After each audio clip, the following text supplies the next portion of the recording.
Hello everyone. इस video में हम डिस्कस करेंगे हमारा next topic that is secondary active transport. इससे पहले वाले वीडियोस में मैं कुछ टॉपिक्स 5th यूनिट के डिस्कस कर चुकी हूँ। Mz O001 molecular cell biology की 5th यूनिट हम यहाँ पे डिस्कस कर रहे हैं, जो कि हमारा फर्स्ट सब्जेक्ट है एमएससी जूलॉजी का। तो चलिए जानते हैं सेकेंडरी एक्टिव ट्रांसपोर्ट क्या होता है। इससे पहले वाले वीडियो में हम कुछ फिनोमिनन पढ़ चुके हैं, जिसमें डिफ्यूजन, ऑस्मोसिस, एक्टिव ट्रांसपोर्ट हम पढ़ चुके हैं। अब जो पढ़ने वाले हैं ये हमारा सेकेंडरी एक्टिव ट्रांसपोर्ट है। तो जानते हैं जिसको हम को ट्रांसपोर्ट के नाम से भी जानते हैं। तो इसमें हमें क्या बताया गया है, ये जो बुक मैं यहाँ पे रीड कर रही हूँ जिससे हम स्टडी कर रहे हैं, ये हमारी इग्नू की ही बुक है। तो अगर आपको वीडियो पसंद आती है तो प्लीज आप इसको लाइक कीजिएगा, शेयर कीजिएगा अपने दोस्तों के साथ और चैनल को सब्सक्राइब कर लीजिएगा।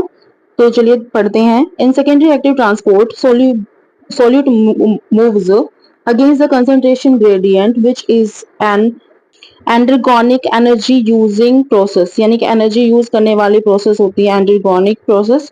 तो ये बता रहा है कि जो सेकेंडरी एक्टिव ट्रांसपोर्ट होता है उसमें सॉल्यूट जो है वो कंसंट्रेशन ग्रेडियंट के अगेंस्ट मूव करते हैं, जिसको हम एनर्जी यूजिंग प्रोसेस भी बोल सकते हैं कि यहाँ पे एनर्जी को यूज किया जाता है क्योंकि कंसंट्रेशन ग्रेडियंट के अगेंस्ट ये यूज हो रही है। ये भी आपकी हाई टू लो नहीं बल्कि लो टू हाई जाएगी, ठीक है, मूवमेंट जिसमें होगा।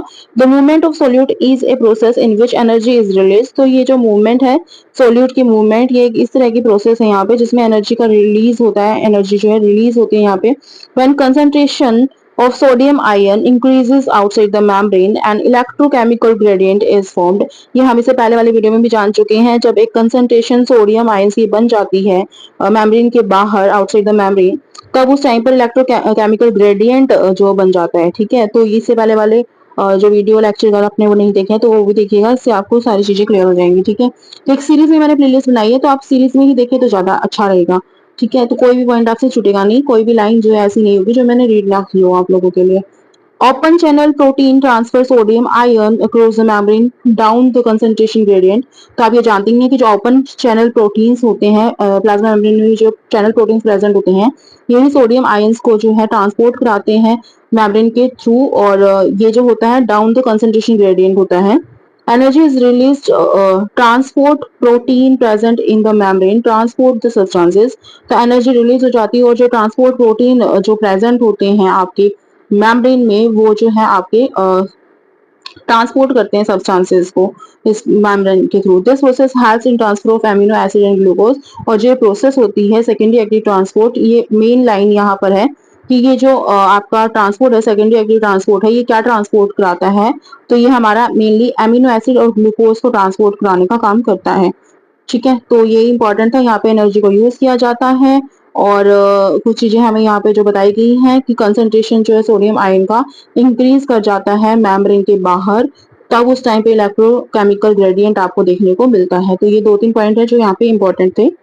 इसके बाद आपको फिगर दी गई है बुक में और इसमें दिखाया गया depiction of primary and secondary active transport processes. तो primary and secondary active processes जो है इस पिक्चर में आपको दिखा दी गई है। अब देखिए यहाँ पे ग्लूकोज के मॉलिक्यूल यहाँ पे दिखा रखे हैं, एक्स्ट्रा सेलुलर फ्लूइड यानी कि सेल के बाहर वाला पोर्शन है। सोडियम जो है एंटर हो रहा है, यहाँ पे कंसंट्रेशन की बात हो रही थी, तो लो टू हाई जाएगा, ठीक है। ये साइटोप्लाज्म प्रेजेंट है यहाँ पे, ये प्लाज्मा मेम्ब्रेन प्रेजेंट है। तो देखिए ये यहाँ पे एंट्री हो रही है, ठीक है। तो एंट्री हो रही है तो इसका मतलब क्या है, बाहर से अंदर की तरफ आ रहे हैं यहाँ पे, ये बताया गया है। Cell of some cells of some unicellular organ microorganisms engulf substances। तो कुछ ऐसी सेल्स होती हैं यूनिसेलुलर माइक्रो ऑर्गेनिजम्स की जो कि सब्सटेंसेस को एनगल्फ कर लेती हैं, एक तरह से निगल लेती हैं। इंपॉर्टेंट आप सभी जानते हैं, जैसे एंडोसाइटोसिस में होता है active transport by which large molecule get transferred into the cell is called an endocytosis. तो एंडोसाइटोसिस क्या प्रोसेस होती है जिसमें एक्टिव ट्रांसपोर्ट होता है, यानी कि हाई लो जो ये है ये वहां पे मैटर नहीं करता, बल्कि वहां पे जो मॉलिक्यूल है आपका वो ट्रांसफर हो जाता है सेल के अंदर। एंडोसाइटोसिस प्रोसेस उसी को बोलते हैं, एंडो का मतलब इनसाइड, ठीक है, साइटोसिस की सेल के अंदर। तो सेल के अंदर जब चीजें जा रही हैं तो एंडोसाइटोसिस हो रहा है। The target particle gets enclosed in a invagination formed by the plasma membrane. और जो टारगेटिक पार्टिकल्स होता है वो एक तरह से इन्वेजिनेट हो जाता है, और देखिए जैसे अमीबा में होता है, फूड यहाँ पे है, तो ये इन्वेजिनेट हो जाता है। ये जो प्लाज्मा मेम्ब्रेन अमीबा की यहाँ पे आपको देखने को मिल रही है, ये इसको एनगल्फ कर लेती हैं और इस तरह का जो स्ट्रक्चर बनता है इसी को इन्वेजिनेशन बोल देते हैं। Invagination closing the particle gets removed from the membrane और वो मेम्ब्रेन से बाहर रिमूव हो जाता है। Phagocytosis, pinocytosis and receptor mediated endocytosis are types of endocytosis process. तो कुछ प्रोसेस के नाम यहाँ पे दिए गए हैं कि एंडोसाइटोसिस आप किस किसको बोलेंगे, तो उसमें फेगोसाइटोसिस को, पिनोसाइटोसिस को, रिसेप्टर मेडिएटेड एंडोसाइटोसिस को आप इलेक्ट्रो एंडोसाइटोसिस प्रोसेस में काउंट करते हैं। तो ये चार है, phagocytosis, pinocytosis, receptor mediated endocytosis. तीन है ये, phagocytosis, pinocytosis, receptor mediated endocytosis. तो याद रखिएगा इनको।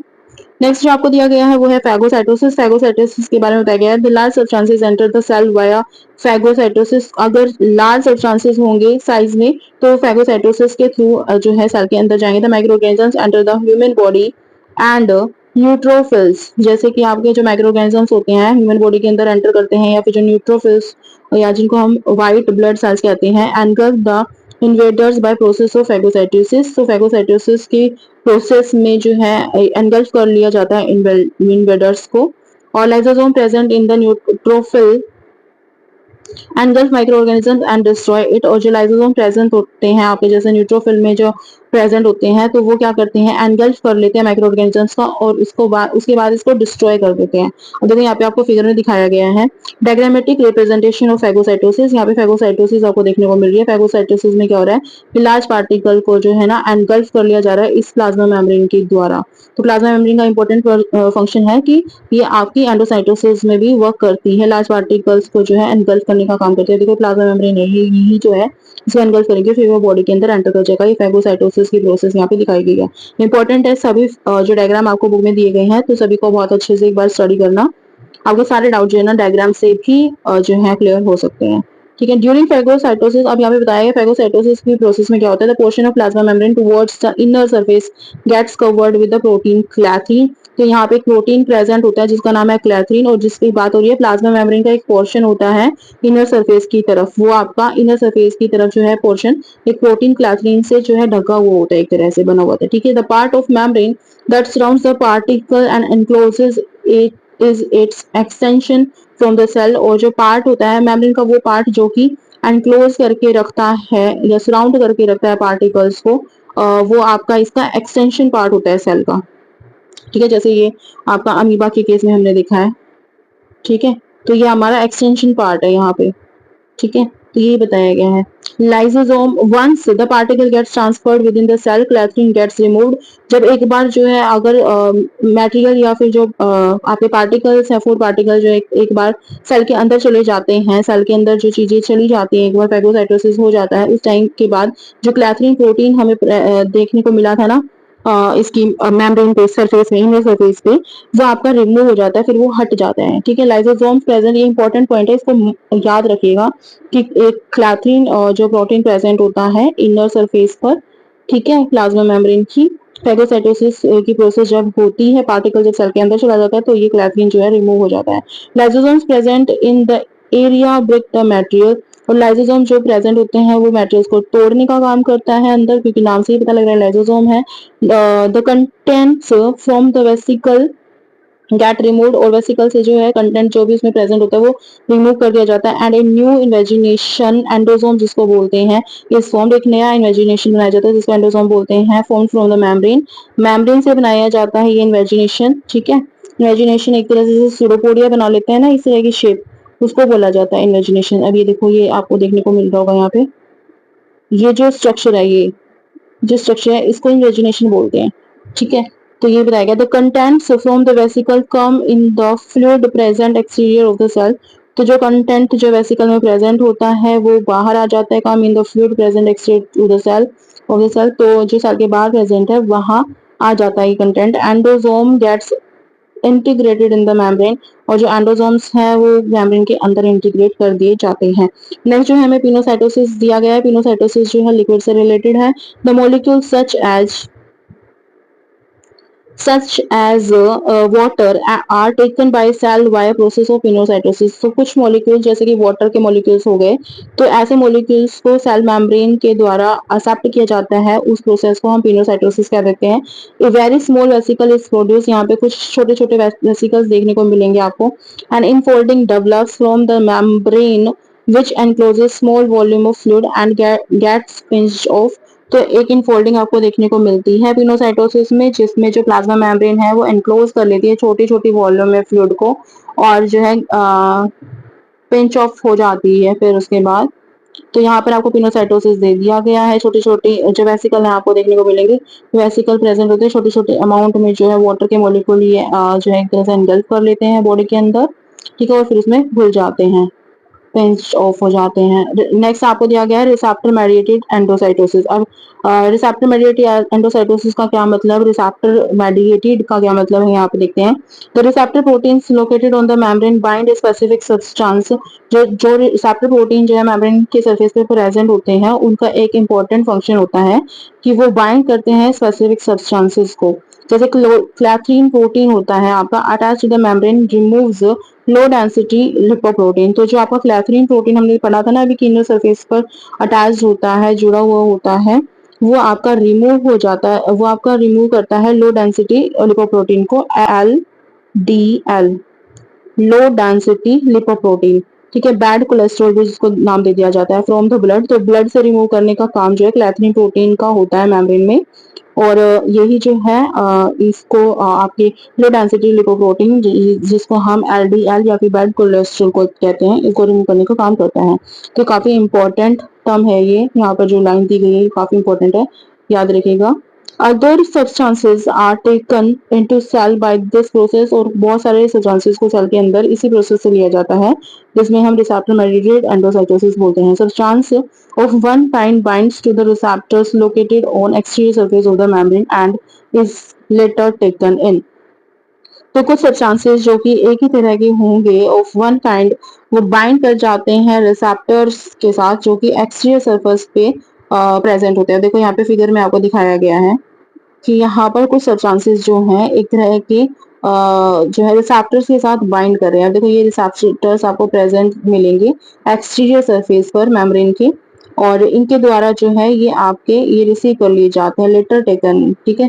तो बाद में जो ये सब्सटेंसेस जो हैं इन रिसेप्टर्स के थ्रू अंदर ले लिए जाते हैं बॉडी के अंदर। तो यही है पिनोसाइटोसिस के बारे में आपको जो सॉरी जो आपको ये बताया गया है रिसेप्टर मेडिएटेड एंडोसाइटोसिस। क्या क्यों कहा, देखो एंडोसाइटोसिस आप समझ हैं कि चीजों का सेल के अंदर एक तरह से एंट्रेंस होता है, ठीक है। रिसेप्टर मेडिएटेड क्या क्या मतलब है कि यहाँ पे रिसेप्टर्स प्रेजेंट होंगे, रिसेप्टर्स जो है मीडियम होंगे एंडोसाइटोसिस प्रोसेस को कराने के लिए।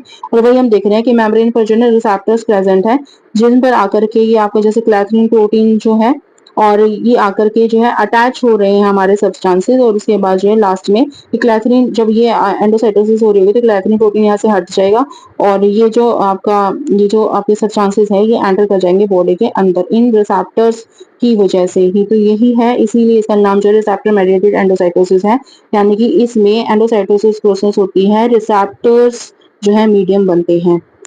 आई होप कि आपको ये समझ आ गया होगा, क्लियर हो चुका होगा। नेक्स्ट में दिया गया है एक्सोसाइटोसिस। एक्सोसाइटोसिस के बारे में बताया गया है, exocytosis is a process by which material are removed from the cell. Materials को, एक्सो का मतलब क्या है, बाहर कर देना, ठीक है। साइटोसिस यानी कि सेल से बाहर कर देना, या सेल से बाहर किसी चीज का जाना, रिमूवल होना एक तरह से, एक्सोसाइटोसिस। यानी कि एक्सो का मतलब क्या है, बाहर जाना, साइटोसिस मतलब सेल से बाहर जब जा रहा होगा। Exocytosis is a process by which material are removed from the cell. तो ये एक ऐसी प्रोसेस होती है जिसमें मटेरियल को सेल से बाहर रिमूव कर दिया जाता है, बाहर निकाल दिया जाता है। The material are released into the fluid present outside the cell. और जो ये मटेरियल है ये सेल के बाहर जो मटेरियल प्रेजेंट होता है, फ्लूइड प्रेजेंट होता है, उसमें भेज दिया जाता है, एक तरह से रिमूव कर दिया जाता है, उसके अंदर डाल दिया जाता है। The vesicle having waste fuse with the plasma membrane. और जो वेसिकल्स आपके साइटोप्लाज्म में प्रेजेंट होते हैं वो फ्यूज कर जाते हैं प्लाज्मा मेम्ब्रेन के साथ। The waste gets released into the space located outside the cell. और इस वजह से जो आपका वेस्ट होता है वो रिलीज हो जाता है उस स्पेस में जो कि सेल के बाहर प्रेजेंट होता है। Protein such as hormones, neurotransmitters and extra cellular matrix components get released via exocytosis. तो कुछ ऐसे प्रोटीन्स हैं जैसे कि हमारे हॉर्मोन्स हुए या फिर न्यूरोट्रांसमीटर्स हुए, या इसके अलावा जो एक्स्ट्रा सेलुलर मैट्रिक्स कंपोनेंट्स होते हैं, यानी कि सेल के अंदर जो सेलुलर कंपोनेंट्स जो आपको देखने को मिलते हैं, ये सारे के सारे जो हैं रिमूव होते हैं जब बॉडी से। तो एक्सोसाइटोसिस प्रोसेस से ही रिमूव होते हैं, और कोई प्रोसेस नहीं होती, एक्सोसाइटोसिस ही होती है जिसके थ्रू जो है ये चीजें हमारी बॉडी से रिमूव की जाती है, हॉर्मोन्स को, न्यूरोट्रांसमीटर्स को, और जो एक्स्ट्रा सेलुलर मैट्रिक्स कंपोनेंट्स होते हैं हमारी बॉडी के अंदर। तो यहाँ पे ये फिगर दिखा दिया गया है आपको। देखिए यहाँ पे साइटोप्लाज्म है, ये वेसिकल्स हैं। तो जब लास्ट में ये वेस्ट मटेरियल है आपके सेल से बाहर रिलीज कर दिया जाता है, एक्सोसाइटोसिस प्रोसेस इसी को बोला जाता है। ये साइटोप्लाज्म सेल के अंदर का पोर्शन है और ये सेल के बाहर एक्स्ट्रासेल्युलर फ्लूइड है। तो यहाँ पे जो वेसिकल्स हैं ये आपके मेम्ब्रेन से टकराएंगे, यहाँ पे मेम्ब्रेन के पास आएंगे और इस मेम्ब्रेन सेमीपल्वियन मेम्ब्रेन के थ्रू जो है इनको बाहर निकाल देंगे। जो आपके एक्स्ट्रासेल्युलर मैट्रिक्स कंपोनेंट्स हैं या न्यूरोट्रांसमीटर कह सकते हैं, या फिर जो आपके प्रोटीन्स होते हैं, कुछ हार्मोन्स होते हैं, इनको बॉडी से बाहर निकाल दिया जाता है। नेक्स्ट आपको एक टेबल दी गई है, transport of material by various processes. तो अलग अलग प्रोसेसेस के थ्रू जो है ट्रांसपोर्ट कैसे किया जाता है मटेरियल को, तो एक टेबल दे दी गई है। अगर आप ये टेबल अच्छे से कर लेते हैं तो आपके जो कंसेप्ट है काफी हद तक, इनफैक्ट हर एक चीज आपको क्लियर हो जाएगी, क्योंकि यहाँ पे बताया गया डिफ्यूजन जो है एक पैसिव जो है एक ट्रांसपोर्ट सिस्टम है, जिसमें ट्रांसपोर्टेशन है, जिसमें जो है आपकी पैसिव रहेंगे, यानी कि एनर्जी की रिक्वायरमेंट नहीं होती। हाई कंसंट्रेशन टू लो ही आपके मॉलिक्यूल्स या सब्सटेंसेस या आयंस जो है फ्लो करते हैं। Low molecule weight substances material that is transported, तो इसमें जो ट्रांसपोर्ट होता है मटेरियल वो काफी ज्यादा लो मॉलिक्यूलर वेट होता है उनका। ठीक है, ऑस्मोसिस में क्या होता है, पैसिव रहता है, ये भी इसमें कोई एनर्जी की रिक्वायरमेंट नहीं होती, और ये जो है जनरली आपका जो इसमें इन्वॉल्व होता है मटेरियल वो आपका वाटर रहता है। फैसिलिटेटेड ट्रांसपोर्ट या फिर डिफ्यूजन जो होते हैं ये हमारा पैसिव होता है, इसमें भी आपको कोई एनर्जी की रिक्वायरमेंट नहीं होती। फैसिलिटेटेड ट्रांसपोर्ट या सिंपल डिफ्यूजन में इसमें आयन जैसे सोडियम, पोटेशियम, कैल्शियम होते हैं, इसके अलावा ग्लूकोज होता है, तो ये चीजें ट्रांसपोर्ट की जाती हैं। नेक्स्ट है primary active transport. Primary active transport जो एक्टिव होता है, यहाँ पे आपका जो मूवमेंट होगी मॉलिक्यूल्स की वो लो कंसंट्रेशन टू हाई होगी, और इसमें जो होंगे मटेरियल्स इन्वॉल्व वो आयंस होते हैं, जैसे sodium, potassium and calcium. Next है सेकेंडरी एक्टिव ट्रांसपोर्ट में ये आपकी एक्टिव ट्रांसपोर्ट होती है, यानी कि इसमें जो मूवमेंट होगी मॉलिक्यूल्स की वो लो टू हाई कंसंट्रेशन होगी, और इसमें जो मटेरियल मूव करते हैं, ट्रांसपोर्ट करते हैं, वो आपके अमीनो एसिड और लैक्टोज हैं। इंपॉर्टेंट है, याद रखिएगा सेकेंडरी एक्टिव ट्रांसपोर्ट में कौन कौन है। ये पूरी ही टेबल जो है ना आपके लिए काफी हेल्पफुल रहेगी, काफी इंपॉर्टेंट है, तो इसको बहुत अच्छे से लर्न कर लीजिएगा समझ के। ठीक है, फैगोसाइटोसिस के बारे में बताया गया है, ये एक्टिव ट्रांसपोर्ट है हमारा। यहाँ पर भी जो है आपकी एनर्जी की रिक्वायरमेंट होती है। लार्ज मॉलिक्यूल्स जो है इसमें पार्टिसिपेट करते हैं, ट्रांसपोर्ट होते हैं सेल्स और सेल्युलर स्ट्रक्चर्स। ठीक है, या सेल के अंदर जो स्ट्रक्चर प्रेजेंट होते हैं वो भी इसमें आ जाते हैं फैगोसाइटोसिस में। नेक्स्ट आपको दिया गया pinocytosis and phagocytosis. Pinocytosis and phagocytosis दोनों ही हमारी एक्टिव प्रोसेस है और एक्टिव ट्रांसपोर्ट है, जिसमें स्मॉल मॉलिक्यूल्स लिक्विड या वाटर को ट्रांसपोर्ट किया जाता है। रिसेप्टर मेडिएटेड एंडोसाइटोसिस काफी इंपॉर्टेंट है, ये हमारी एक एक्टिव ट्रांसपोर्ट है, यानी कि इसमें भी हमारे एनर्जी की रिक्वायरमेंट होगी और जो कंसंट्रेशन है वो लो टू हाई जाएगी। इसमें जो ट्रांसपोर्ट कर में हेल्प करते हैं या पार्टिसिपेट करते हैं, जिन चीजों का ट्रांसपोर्टेशन होता है वो है हमारे macro molecules. So this was all about this topic and this unit also. अब हमारी ये यूनिट जो है यहाँ पे क्लियर हो गई है। इसे नेक्स्ट वीडियो में हम अपनी नेक्स्ट यूनिट को डिस्कस करेंगे। अगर आपको वीडियो पसंद आए तो प्लीज इसको लाइक कीजिएगा, शेयर कीजिएगा अपने दोस्तों के साथ और चैनल को सब्सक्राइब कर लीजिएगा। इस यूनिट में जो है हमें लास्ट में समरी दी गई है जो हर एक यूनिट में दी हुई है। तो अगर आप चाहते हैं कि मैं आपको समरी भी करा दूं तो मुझे बता देना, मैं एक बार समरी भी जो है स्टडी कर लेंगे, रीड कर लेंगे यहाँ पर। तो मिलते हैं जल्दी एक नई वीडियो के साथ। टिल देन अगर चाहे तो आप वीडियो को जो है शेयर कर लीजिएगा अपने दोस्तों के साथ और चैनल को सब्सक्राइब कर लीजिएगा। Thank you so much friends, thanks for watching, bye bye.